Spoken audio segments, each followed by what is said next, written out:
Xo'p, assalomu alaykum hammaga. Juda ko'pchilik so'radi. O'd belgisi, g'd belgisi, tutuq belgisi, shularda qaysi biri to'g'ri o'zi, qanday yoziladi degan savol berishdi. Shuncha iloji video qilib chiqaryapman. Hammaga har holda manfaatli bo'lib qoladi.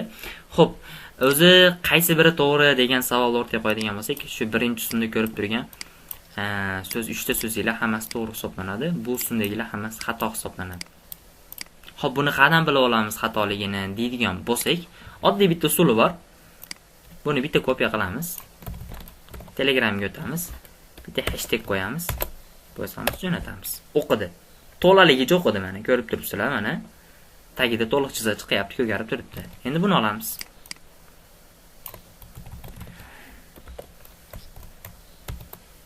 Jo'natamiz. Mana nima bo'ldi? Faqat o'd belgisini o'qidi xolos. Xatolik uchun.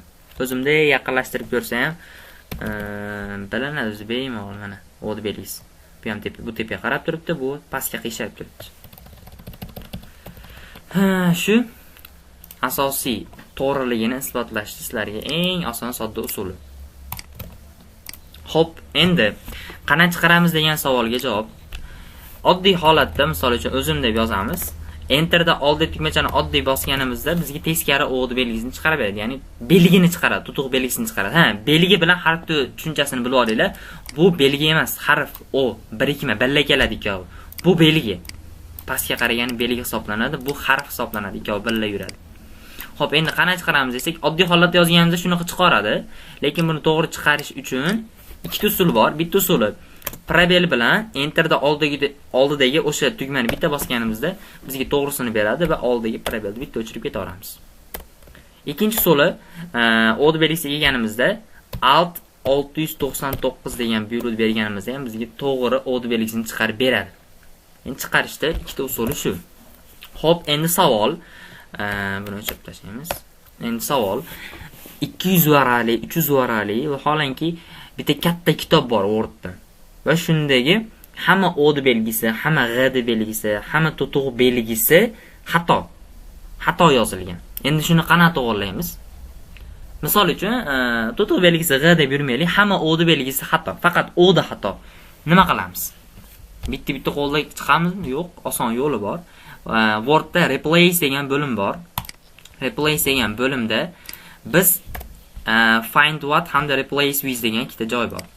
Bu yerga nima yozamiz? Bu yerga biz ya'ni xato belgi yoziladi. Misol uchun, mana mana belgi xatomi? Xato belgini bu yerga yoziladi va biz o'zgartirmoqchi bo'lgan harf yoki belgi shu yerga yoziladi. Xo'p, tekshirib ko'ramiz. Misol uchun mana o'd belgisini olaylik. Menga shuncha tashlab qo'yaylik shu bilan. Shu yerga bitta tashlaymiz. Endi shuni to'g'risiga.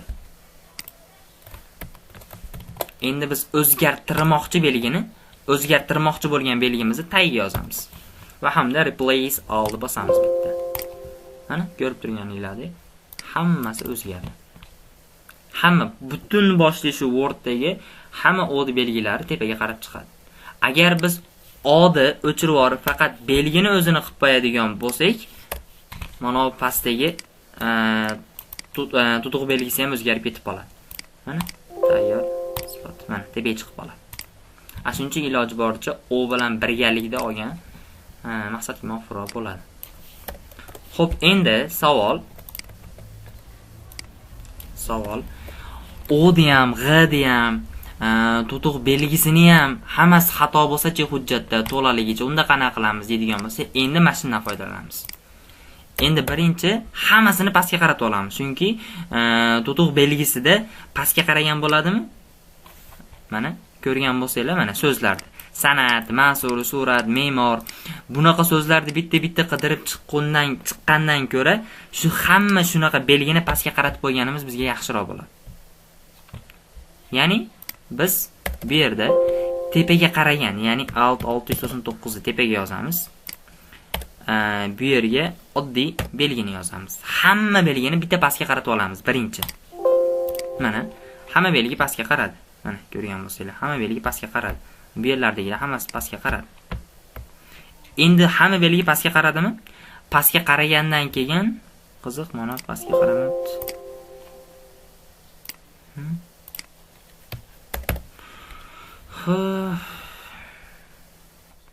Xo'p, o'zgardi.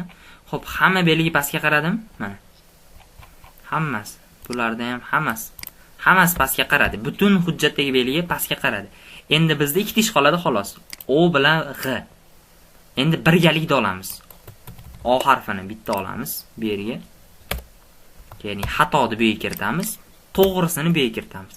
Bitta tashab turib, alt 699. Replace a 7 ta. Mana o'di belgisi tuzaldi shu mana. Qaytdi. Endi G ni nima qilamiz degan savol. G ni ham bitta olamiz. Bitta tashlaymiz. Bitta o'chiramiz. Find out. Mana ikki belgi tuzaldi. Bo'ldi, shu bilan butun hujjatdagi O ni ham G ni ham belgi tuzaladi. Shu tushuntirmoqchi bo'lgan narsam, o'di belgisi to'g'risi qaysi, xatosi qaysi, qanaqa chiqaradi, hujjatda bo'lsa qanaqa to'g'rilaydi degan savolga javob shu. Yana Wordda qanaqa xato qiladigan, yana ko'pchilik xato qiladigan narsalar bor. Ularni ham sekin video qilib chiqarishga harakat qilaman. Endi e'tibor bersanglar, ko'chalarga chiqqanda banner, afishalarga yoki bo'lmasam haliginaqa go'sht do'koni yoki go'zallik saloni deb yozib qo'yadi. Masalan, eng juda ko'p foydalangan Xo'jobod so'zi. O'sha yerlarga borganda birimdek qarasanglar, hammasi xato yozilgan. Juda ko'p. Endi hammasi desam endi bo'lmaydi. Juda ko'p xato yozilgan. Ayniqsa Xo'jobodga borganda ko'rdim, hattoki kirish darvozasini oldida ham tepaga Xo'jobod belgisini xato yozgan. Bu juda katta xatoda bu. Ona tiliga nisbatan ham, parosatga nisbatan ham juda katta xato hisoblanadi bu. Shunaqa, bilib olganinglar menimcha maqsadga muvofiqroq bo'ladi. Ko'chada ko'rsanglar, ayniqsa go'sht do'konida ko'p ko'rganman, keyin go'zallik salon, Yangi bozorda ham juda ko'p go'zallik salonlarda shunaqa bu belgisi xato yozilgan. Qarab qo'ysanglar, menimcha ko'rib qo'ysanglar, balki keyinchalik kerak bo'ladi. Hujjat ishlab yangilarda mustaqil ish, kurs ishi, diplom ishi, ariza, balobatlarlarda kerak bo'lib qoladi. Shu tushuntirmoqchi bo'lgan narsam shu edi xolos.